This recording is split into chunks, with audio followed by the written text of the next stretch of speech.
Gambia, Angola, China Holding, Gash, producers of the finest tomato paste in the Gambia. Jaja tomato paste, available in 5 kilos, 1 kilo and in sachets. For wholesale and retail, visit our factory at Banjulunding. We are also producers of Jaja mineral water, cool, clear and fresh. Gash, Gambia, Angola, China Holding, with headquarters at Fatu Golden Plaza, Mile 7, Bertel Harding Highway. Yunus English School. For quality and affordable education, look no further. Yunus English School has what you've been looking for. Yunus English School is a leading institution in the Gambia with nursery, lower basic, upper basic and senior secondary education with magnificent teaching and learning facilities. Yunus English School has highly qualified and experienced teaching staff preparing students for university and beyond. Yunus English School is an institution with distinct academic excellence, and the school operates not only in the usual 5 days a week but 6 days a week, Mondays to Saturdays, breaking a remarkable record on credit hour coverage for all our students. Contact Yunus English School today to register your children on 77814443 or 7070091 or still on 9249426. Better still, you can email yunusenglish@yahoo.com. At Yunus English School, excellence is a priority without compromise.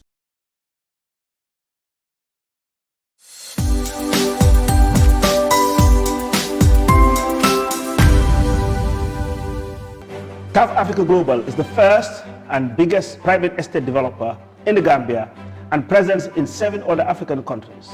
We take pride in leading innovation in all spheres of real estate sector in the Gambia and beyond. As such, we are launching the development of the first smart and modern office and retail towers in the Gambia called TAF Twins.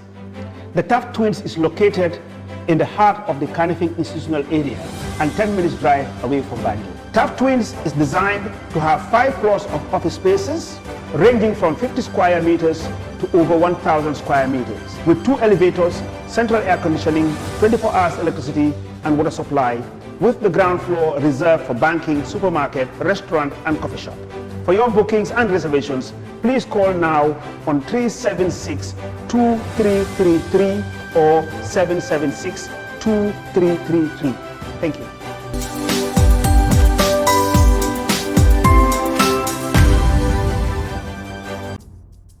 When I came to power in 2017, my main focus and thinking and direction was to develop this country.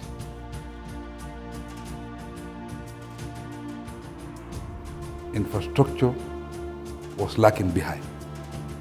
That's why it was our main focus. What we have completed within these 4 years is almost equivalent to what has been done almost in this past 50 years or so.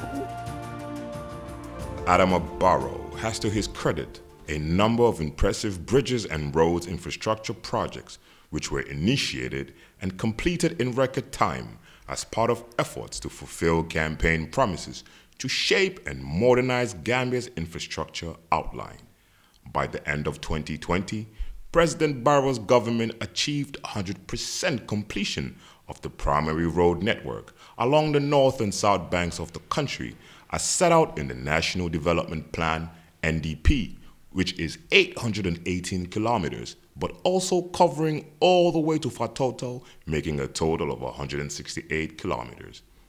Along the newly constructed Basse to Fatoto Road, 2 bridges, at Chamoy and Suduwal, 25 meters and 32 meters long respectively, have been completed as of July 2021. In Basse, a 250 meters long bridge, and in Fatoto, a 170 meters long bridge have been completed by July. Since independence, many of these rural communities were completely cut off from the rest of the Gambia. But thanks to the visionary leadership of His Excellency President Adama Barrow, rural communities today are not only part of the greater city-state concept, life and rural economy have also seen a turnaround for the better. From rural to suburban areas of the greater Banjul area, as well as the capital Banjul, more road projects are being initiated to boost commerce, ease communication, and lift people out of poverty. Surely and truly, President Adama Barrow has kept his promises to the Gambian people. For continuity of massive development projects, vote President Adama Barrow and the NPP-led coalition for a brighter future.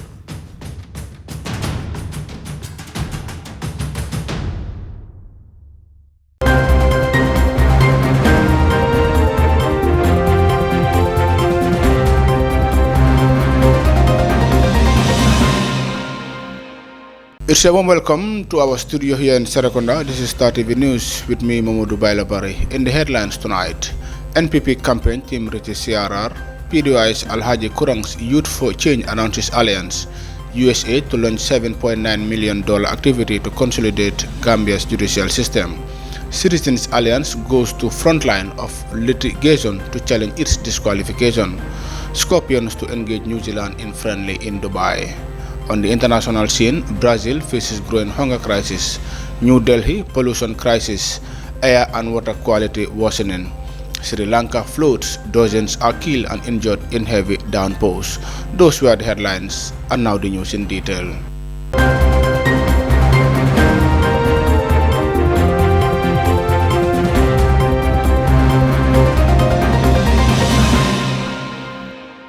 The NPP campaign team is pushing further into the hinterland as electioneering for the 2021 poll intensifies. The team is currently in the Central River region where President Barrow and his loyalists have been telling the electorate why they should return Mr. Barrow to office come December 4th. Our presidential affairs correspondent Mariam Adem reports. As the official campaign trail continues in the North Bank region, the Gambian leader executed 3 meetings on Wednesday. While speaking in Karawan, President Adama Barrow promised the people of unprecedented life-changing development projects. President Barrow with his escorts moved forward to Kerpate, Kore and Farafenye, where he continued his campaign footpath. The Alcalo of Kerpate, Kore, Mahmoud Drame, assured the NPP presidential candidate, President Barrow, of victory in his village. He noted that an incumbent have never lost election in Kerpate, and President Barrow will not be the first one to. Mr. Drame, however, informed Barrow that his village lacks a hospital, access to clean water, electricity, and roads. For our so, the women of Kerpate have been active in politics for years now without benefits, and she wishes that an NPP-led government to alter that dilemma because they are ready to re-elect President Barrow.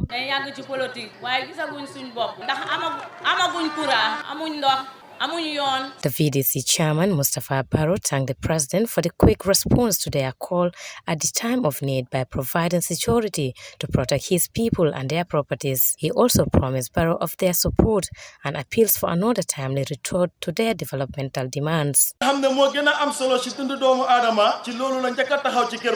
The NPP leader, who defined himself as the man of development, told the people of Kerpate and Farafenye not to worry because their problems are noted and they will be solved. He called on Gambians for re-election and join him in developing the country to change the lives and livelihoods of Gambians.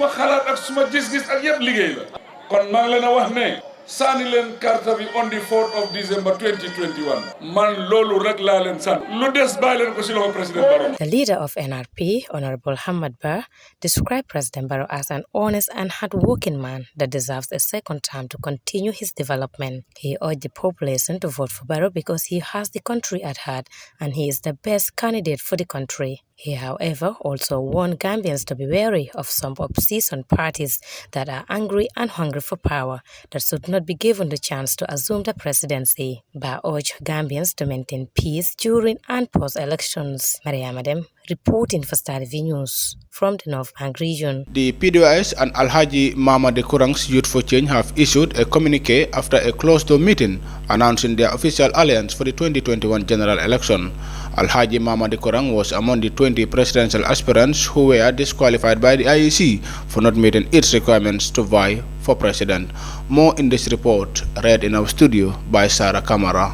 Earlier this week, reports have emerged of Alaji Kurang Youth for Change merging with DOI, but in a press conference on Friday, the Secretary General of the Socialist Party, Halifa Sallah, confirmed that Mr. Kurang has now joined the fold. Confirming this, Halifa Sallah disclosed that after an in-camera meeting with Mr. Kurang, the leader of Youth for Change has given his endorsement to him as DOI presidential candidate. The meeting of the DOI leadership and Alhaji Mamadi Kurang to announce the endorsement of the candidature of the DOI presidential aspirant was held at the DOI headquarters in the Kanifi municipality on the 12th of November 2021. Present at the meeting were Halifa Sallah, the DOI presidential candidate, accompanied by the members of the DOI leadership, Alhaji Kurang, independent presidential aspirant, accompanied by members of Youth for Change. According to Honorable Halifa Sallah, statements around 2016 coalition agreement and the German issues were made during the DOI, Alaji Kurang and his Youth for Change meeting. A closed-door meeting. Statements were made by representatives of the two parties.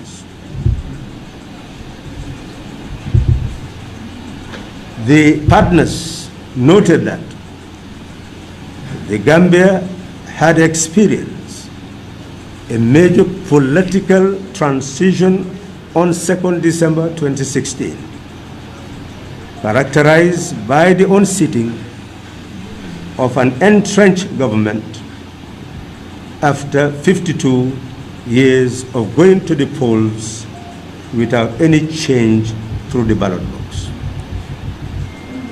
They agreed that the fundamental objective of the change in 2016 was to establish a transitional government that would carry out constitutional, legal, institutional, and normative reforms that would lead to the building of the architecture of a participatory democracy,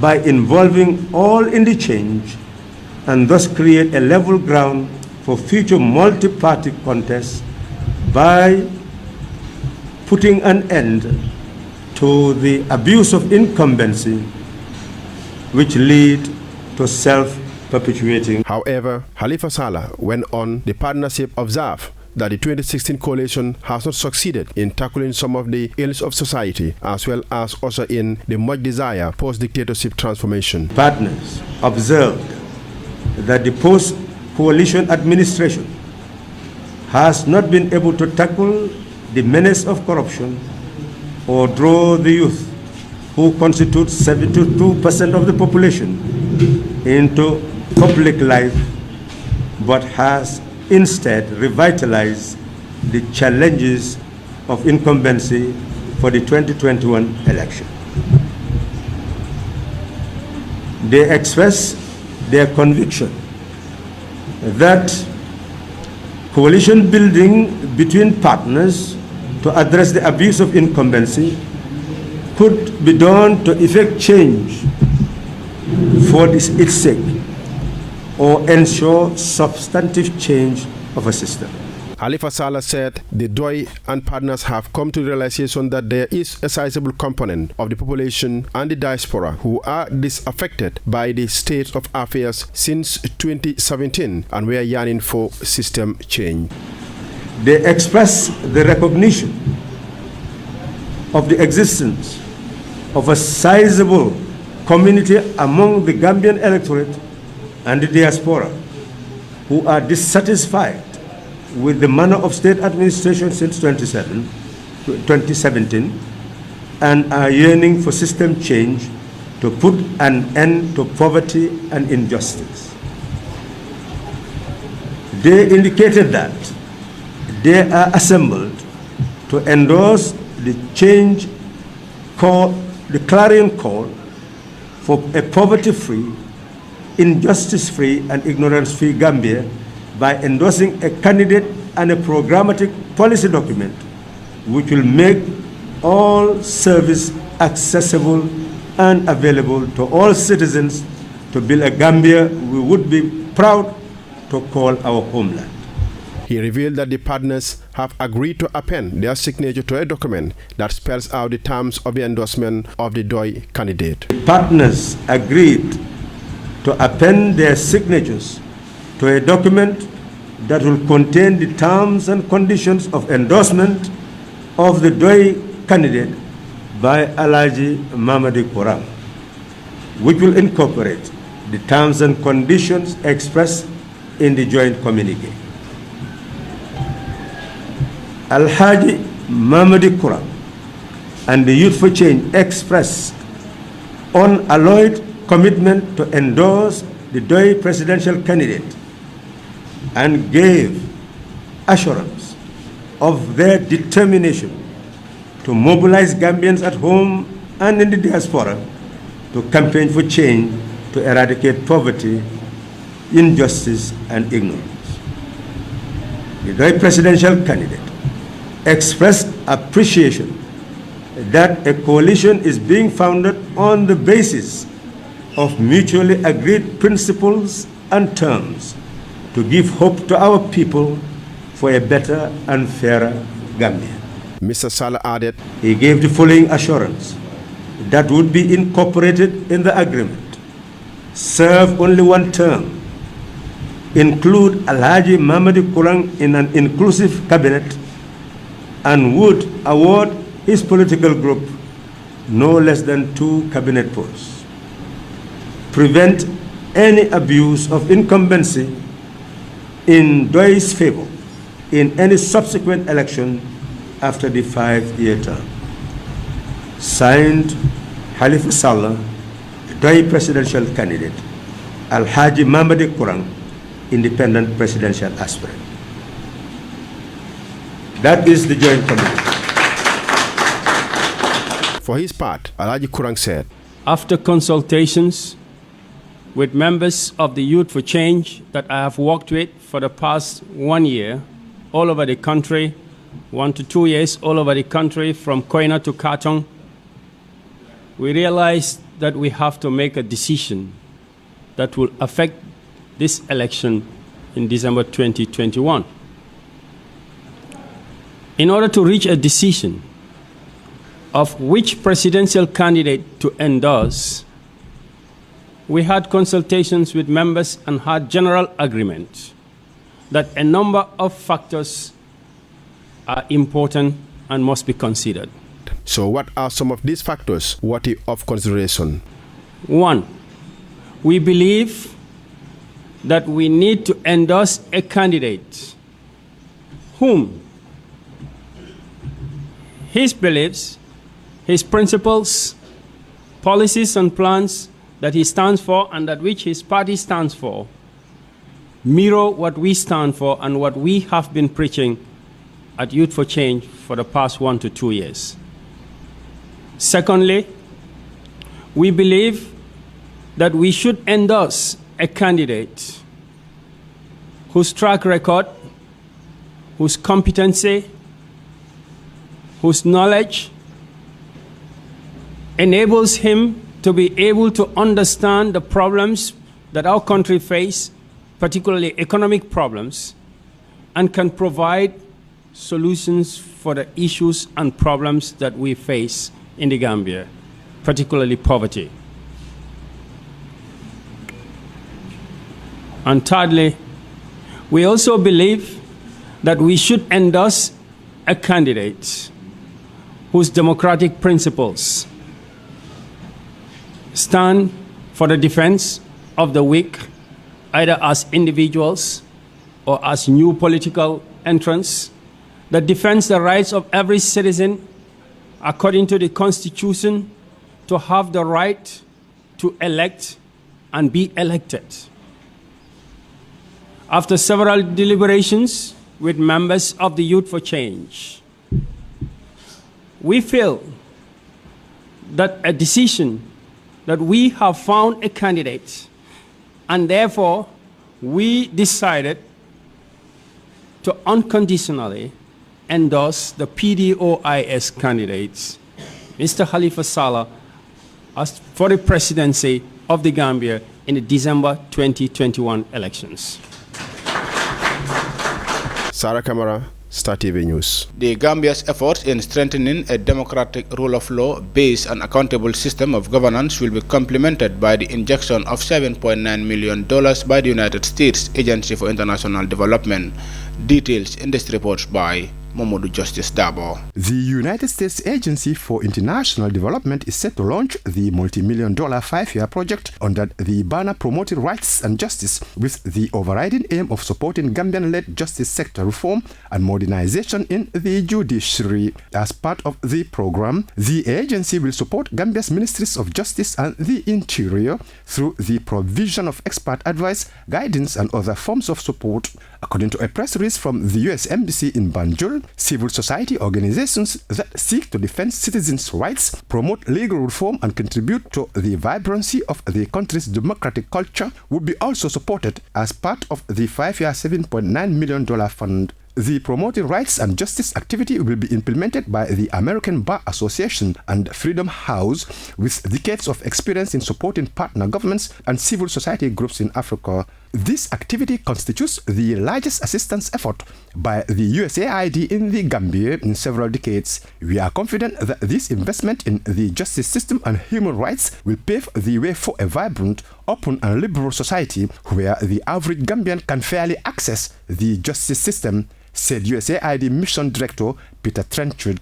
The success of the justice system is particularly critical as the country pursues multiple simultaneous transitional justice processes. The Truth, Reparation and Reconciliation Commission to create an official record of past abuses and crimes, the Janek Commission charged with investigating economic crimes under the former regime, the Constitutional Review Commission, and the Permanent National Human Rights Commission, highlighted Elsie Sindayigaya, the American Bar Association's chief of party, to this activity.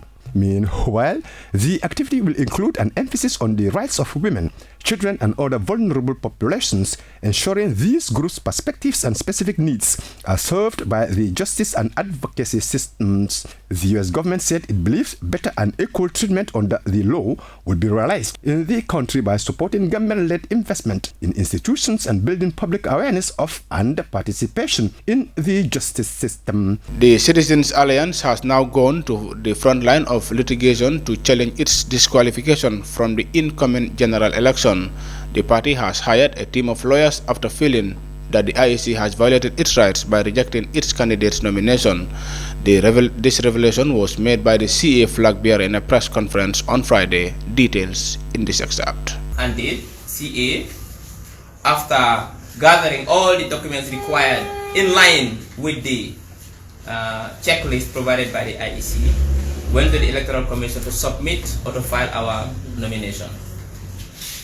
Now, at the Independent Electoral Commission on that day, 3 extra documents were required to be submitted by Citizens Alliance, even though these documents were not in the checklist that was provided by the Electoral Commission. One was a letter from the Citizens Alliance as a party indicating that they are going to sponsor Dr. Ismaila Ceesay as the candidate. That is one.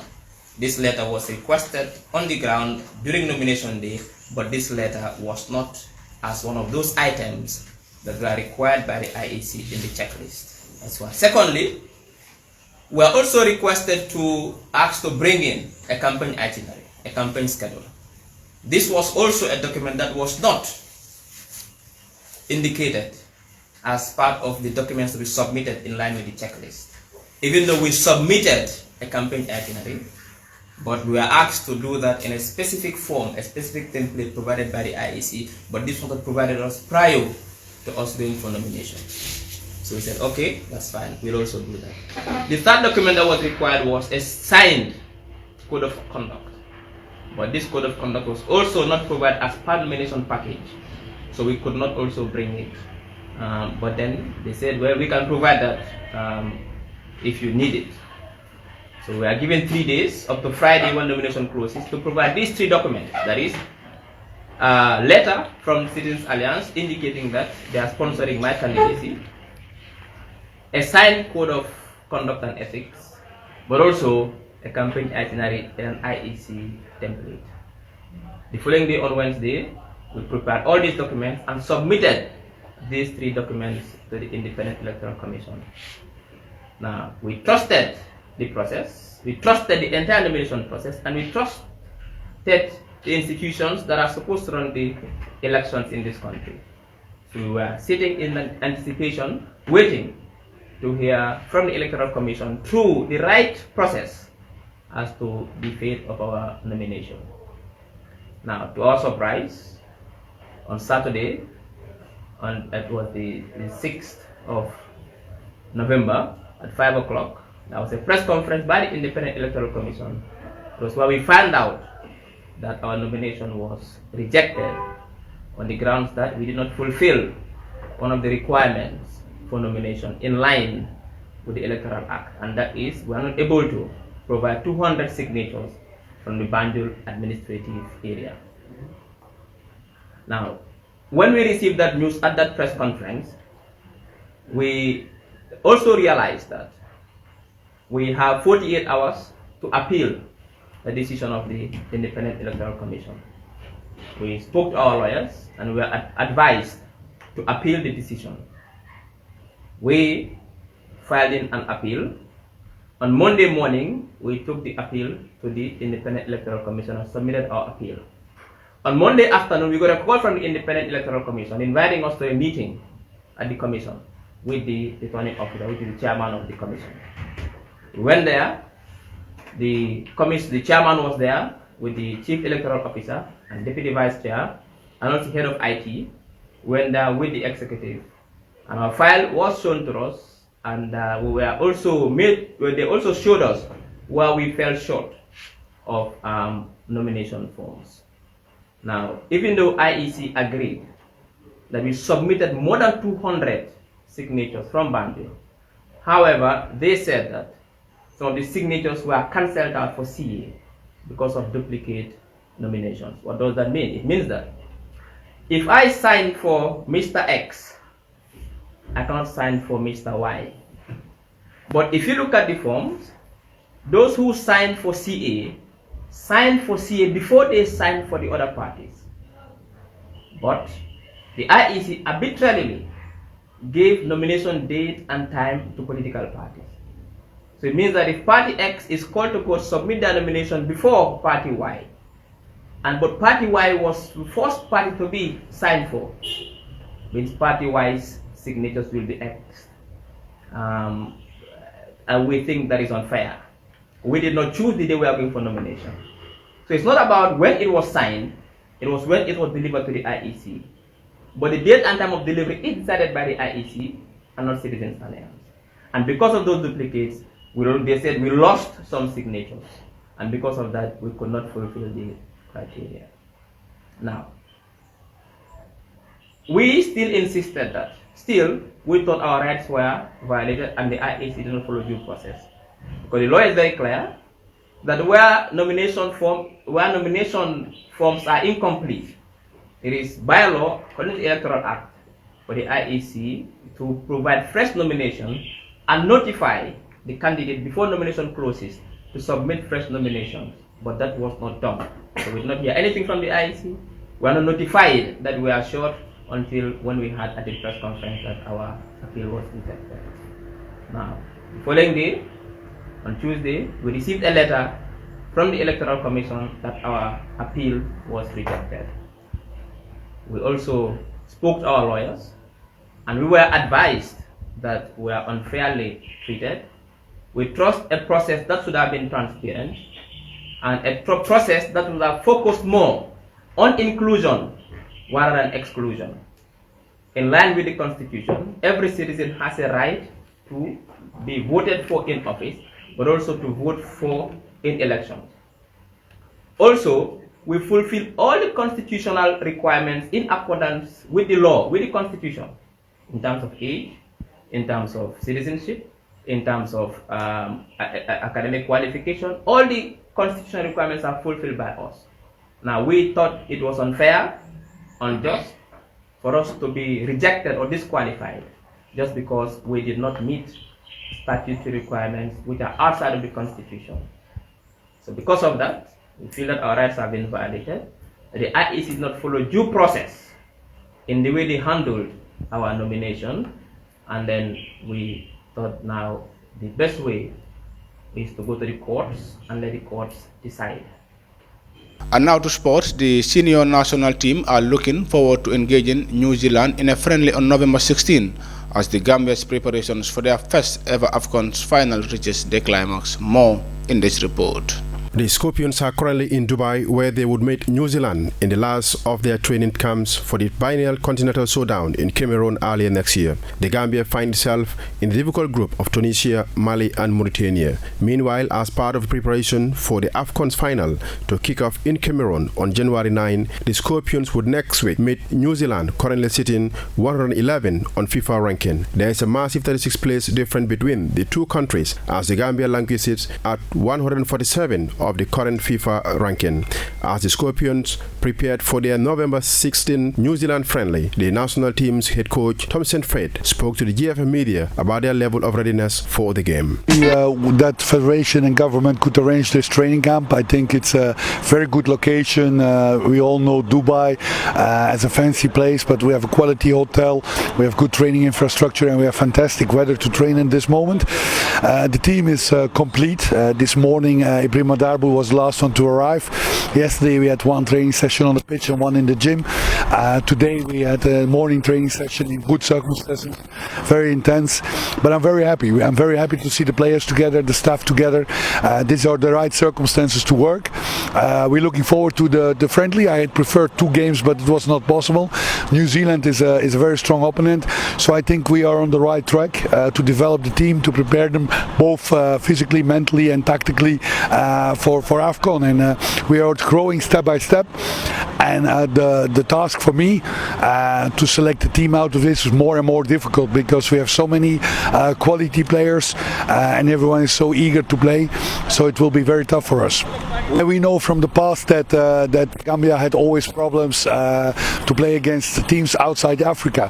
I remember they lost from minnow country as Luxembourg. They lost a high defeat against Mexico in the past.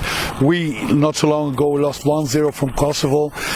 It means that in the other continents they play also good football, and it's sometimes difficult for African teams to compete with them. We want to become stronger, we want to learn, we want to develop our team for AFCON, and that's the reason I'm very happy that we can play against the champion of Oceania, the best team in the continent where they are. New Zealand played 2 World Cups, 82 and 2010. This is a team who could be in the World Cup in Qatar, and with all players playing in Europe in good leagues, it will be a very tough opponent for us. And we are here not to make easy games. We were a bit unlucky that we couldn't play the strong African teams because they are all competing in the World Cup qualification. We can't change that, but by playing New Zealand we have a very good opponent, a very strong opponent in a different style of playing. I hope we can get a good game against them, but most important is that we learn from these kind of games and become stronger before AFCON. Sarah Kamara, Star TV News. And those were the local stories. We'll be back with the international news after the short break.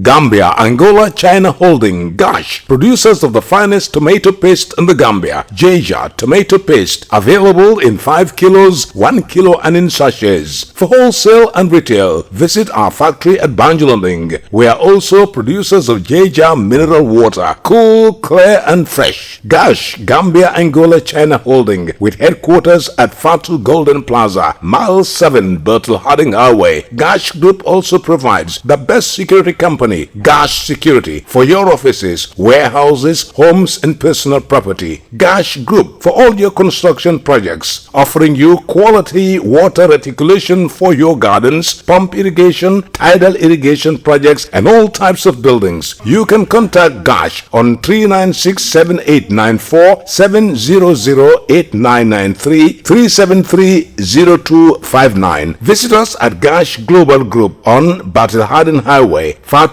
Golden Plaza. Our website www.goshglobal.com. Gambia, Angola, China Holding, Gosh. Yunus English School. For quality and affordable education, look no further. Yunus English School has what you've been looking for. Yunus English School is a leading institution in the Gambia with nursery, lower basic, upper basic and senior secondary education with magnificent teaching and learning facilities. Yunus English School has highly qualified and experienced teaching staff preparing students for university and beyond. Yunus English School is an institution with distinct academic excellence, and the school operates not only in the usual 5 days a week but 6 days a week, Mondays to Saturdays, breaking a remarkable record on credit hour coverage for all our students. Contact Yunus English School today to register your children on 77814443 or 7070091 or still on 9249426. Better still, you can email yunusenglish@yahoo.com. At Yunus English School, excellence is a priority without compromise.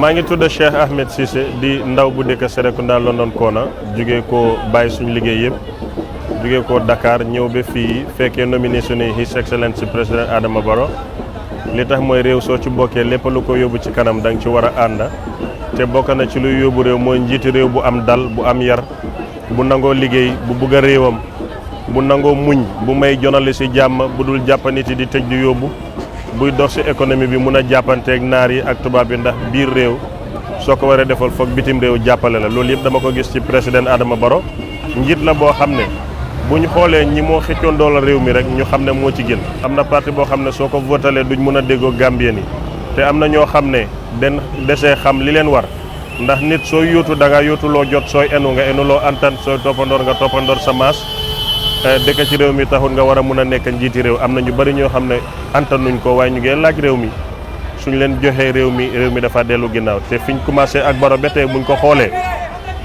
tali yu bari ñun ñu dëkk ci kaw gi gis nañ advancement bi léegi fu la neex ngay dëkk ci dëkki kaw gi di dem liggéeyi ci dëkk yu mag yi di ñibbi lopitaan yi baax neen jigéen ñi am neen jàmm journaliste kenn jàppatul leen réew mi am na jàmm loolu yëpp suñ bëggee mu continuer président Adama Barrow leen war a votal maa ngi oo ndaw ñi neen ko votal ak jigéen ñi mag ñi fi war a dem bàyyi fi ndaw ñi neen votal koo xam ne tey du sonal seen doom wasalaamaaleykum wa rahmatulah.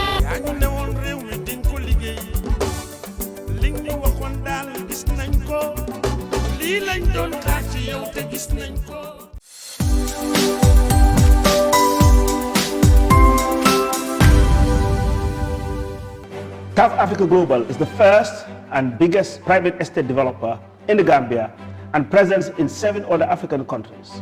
We take pride in leading innovation in all spheres of real estate sector in the Gambia and beyond. As such, we are launching the development of the first smart and modern office and retail towers in the Gambia called TAF Twins.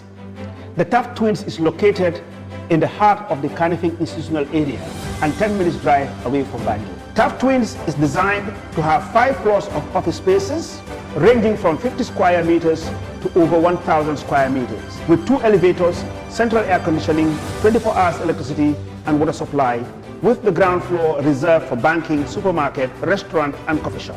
For your bookings and reservations, please call now on 376-2333 or 776-2333. Thank you.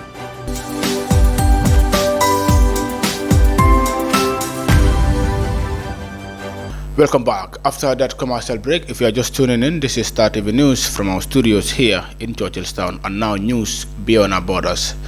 Inflation, the pandemic, and a lack of investment in social programs meant the number of people going hungry in Brazil is growing. President Bolsonaro is trying to amend the constitution to allow him to spend more to address the problem. But critics say he is using poverty as an excuse to increase his own campaign budget before next year's election. Polls show Bolsonaro is trailing behind former President Luis da Silva. Al Jazeera's Monica reports from Rio de Janeiro. Mariusa Barbosa has been walking the streets of Rio de Janeiro for the past 3 decades. She works for the NGO Citizenship Action, distributing food for the needy. This alleyway is not the place where one would expect to find hunger. But since 2014, the number of hungry in Brazil has doubled, from 9 million to 19 million people. That's the equivalent of the entire population of Chile or Romania. Mariusa tells us that behind every door she finds a desperate family. Cincha said she lost her job during the pandemic. In November, the government suspended the emergency aid. She doesn't know how she'll feed her 4 children and the 5th one she's expecting. The family receives a $65 monthly check from the government's social program Bolsa Familia. But it's worth nothing. Inflation this year is more than 10%, and food prices have tripled. Many Brazilians living in poor neighborhoods like this one now depend solely on donations to put food on the table. But families like Karina's face an additional problem. They don't even have the means to cook it. 1/3 of what Karina receives from the government's social program pays for the gas. None of her neighbors can afford using a regular oven. They've resorted to bricks and alcohol to cook their meals. But the worst days are the ones towards the end of the month, when you have nothing to cook and you must tell your children to go to bed early on an empty stomach because sleep will make the hunger go away. Brazil's President Jair Bolsonaro has promised a new social program, Brazil Aid, substituting the old one. But there's no money to finance it unless Congress approves a constitutional amendment permitting the government to pass the spending cap. Critics say Bolsonaro is using hunger as a weapon to get hold of money during an electoral year. What's happening is that Bolsonaro is using hunger as a tool to expand his money so he can make a better campaign in the next year. So he is extinguishing Bolsa Familia. That is a program that is proven worldwide that is one of the best programs of money transferring for the poor. And he's creating a new program with no rules. We don't know how the program is going to work. There's no money for it. There's no rules defined on how it's going to work exactly. While the politicians bicker, millions of Brazilian families have no food on the table. Monica Yanaki of Al Jazeera, Rio de Janeiro. Environmentalists in New Delhi have accused the government of not understanding the link between the environment and public health. It comes amid a worsening pollution crisis in the Indian capital, with air quality failing to improve and the Yamuna River foaming with toxic waste. Al Jazeera's Pavni Mittal reports. These images have come to define New Delhi's pollution crisis. Hundreds of devotees are taking a dip in a river covered in thick foam caused by toxic waste that flows into it every day. It is really dirty, but what can we do? We need to do our rituals and had to do them in dirty water. We can't do this at home and have to come here for the festival. It shouldn't be filthy, but what can we do? People who are responsible are making so much money in the name of cleaning it. The small stretch of the Yamuna that flows through Delhi is the main source of water for the city's 20 million people. It's also one of the most polluted in the world. The government has poured billions of dollars into cleaning the Yamuna, but it's still polluted and covered in foam most of the year. It's also banned people from entering the water, sent boats to clean out the foam, and set up barricades to stop it from reaching the banks. But critics say that this has done nothing to solve the issue, and now people have come here despite the stench and the filth. Meanwhile, the air quality in one of the world's most polluted cities has plunged to its worst levels this season.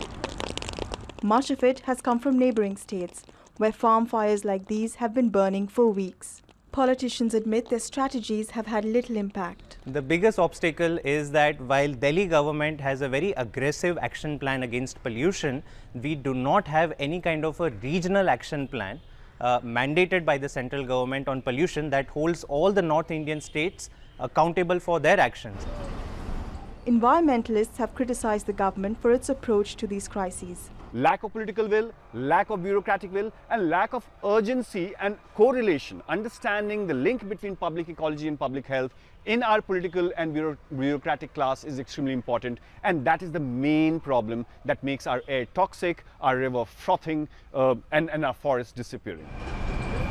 Studies say air pollution costs billions of dollars every year and is one of the leading causes of death in the city. Millions of people are struggling while the government tries to find a solution. Pavni Mittal, Al Jazeera, New Delhi. Unusually heavy seasonal rains in western Sri Lanka have killed at least 25 people, while landslides have killed at least 5 others, officials said. The military has been deployed to help the tens of thousands of people affected, but weather forecasters says the rain are expected to abate in the coming days. Al Jazeera's Fernandez reports from Colombia, Sri Lanka. Many parts of Sri Lanka have had more rains during the last few days than what they receive in an entire year. And this is the result. Vast tracts of land underwater, swollen rivers and reservoirs, and devastating landslides. It started raining heavily about 7 last night, and this happened around 9:30. In the dark we couldn't do anything. It was in the morning we found the bodies. The landslides came as suddenly as the rising floodwaters, catching many unawares. Here in Rambukana, one survivor said there was a sound like thunder, and then the hillside came sliding down, giving them just minutes to escape. The family in this house was not so lucky. A mother and her 2 daughters died, while the father is in a critical condition. The mangled debris of what was once their home, belongings scattered among the sludge, is silent. 17 of the country's 25 districts have been hit by the bad weather caused by a low-pressure front. Water levels rose up to chest high in some areas. For businesses battered by COVID slowdowns, the rains didn't help. Venish De Silva, who has a clothes shop in Negombo, an hour's drive from the capital Colombo, opened up his shop to this. This time the water came in a very unusual way. There is normally a gradual increase in water levels, but this time it came suddenly and filled up the road like a river and flooded everything. This hospital in Chilao in the northwest of the country is no exception, with patients marooned in flooded wards. Military personnel were deployed to rescue those stranded by the floods and help get people stranded to safety. Authorities say water levels are beginning to recede.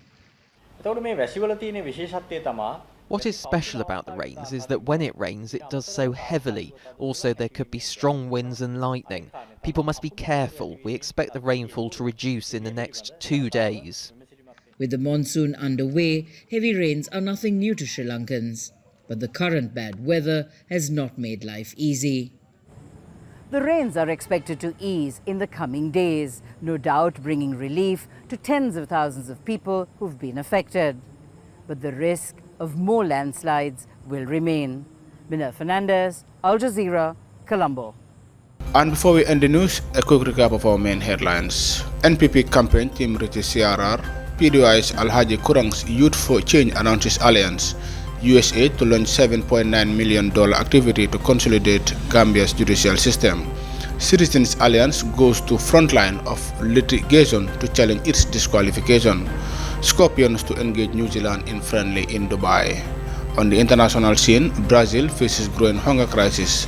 New Delhi pollution crisis. Air and water quality worsening. Sri Lanka floods, dozens are killed and injured in heavy downpours. Well, that's all for this edition of the news. Thank you very much for watching. Do join us tomorrow for more news. Till then, have a very good night.